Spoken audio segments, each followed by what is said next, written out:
talking about. All right, so here's kind of what I wanted to start off the show with today.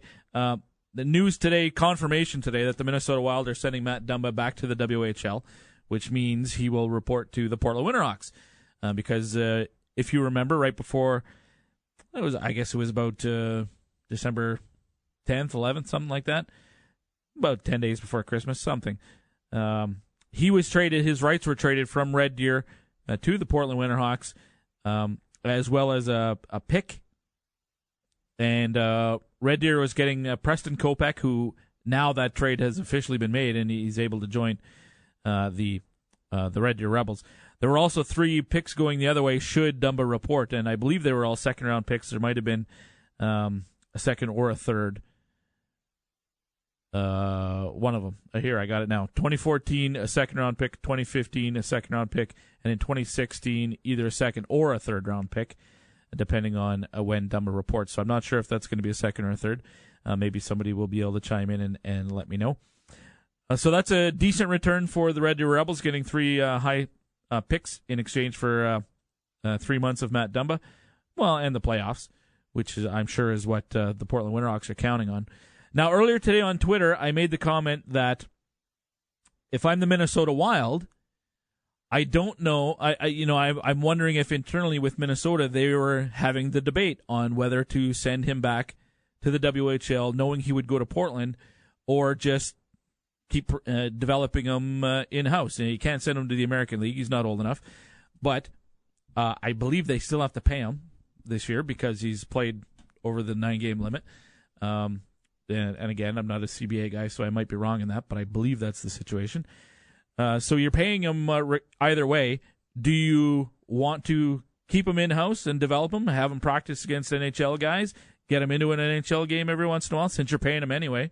What's better for his development? Or send him to Portland where you know he's going to play a ton, but he's an offensive-minded defenseman who, in my regard, has always been weak in his own end, not a great defensive player in my opinion, and that's just my own opinion, but I thought we saw it at the World Junior Championship, not great defensively for Canada. So if you're Minnesota, what's better for him? Helping him work on his defensive game yourself or sending him to Portland where you know he's going to play a ton? But I don't know that Portland necessarily has the greatest reputation for developing defensive awareness in offensive defensemen. Let me clarify. Guys like Rutkowski, Troy Rutkowski, a defensive-minded defenseman. I think he does fine in Portland. But a guy like Joe Morrow. Remember, we had Joe Morrow on in the summer, and I think there are a lot of similarities between what Joe Morrow does or did in the WHL to what Matt Dumba did in the WHL. Both very, very good offensive-minded defensemen. But did Joe Morrow leave Portland knowing how to play defense? Well, we asked him, and this is what he told us back in the summer. It's about a 1.5-minute clip, but this is what Joe Morrow had to say right away when he found out his first shift in the American Hockey League. This is how he described things.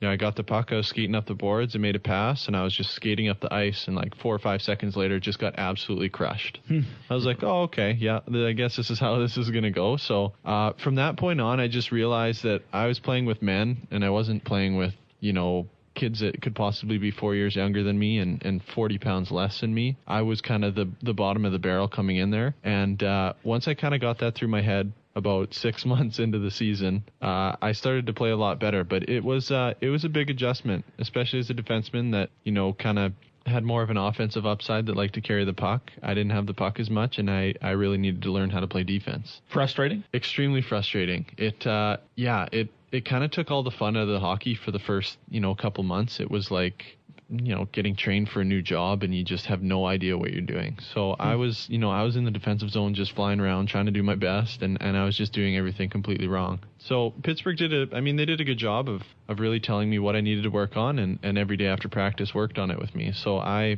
within those months, I put in more effort into hockey than I have in the past, 10 years. And I believe that made me kind of, a much better hockey player and kind of just characteristically a much better person to be able to deal with things mentally now and to be able to understand that, skill's only going to get you so far. And someone that's working harder than you is definitely going to get the opportunity, even if you're a better hockey player. They just see the grit and the determination in that person. They're going to take it over you any day. So it was a really eye-opening first experience, to say the least. So that was Joe Morrow in studio with us this past summer. I believe it was in August. And I think that kind of paints the picture, I think, is what I was trying to say. Matt Dumba, great addition for the Portland Winerhawks. I think he's going to add a massive offensive punch to their back end to go along with Derek Pouliot. But I don't think he's shoring up their defensive game by any stretch, put it that way. So that's what I was trying to get to on Twitter, and I know there were some Portland fans who were maybe a little upset and thought I was kind of slamming their organization a little bit. I didn't mean for it to come across that way. I just hearken back to what Joe Morrow said and have the same kind of thought when I think of Matt Dumba. And all right, so that's what I was trying to get to. Anyway, so we'll move on from there. A couple of texts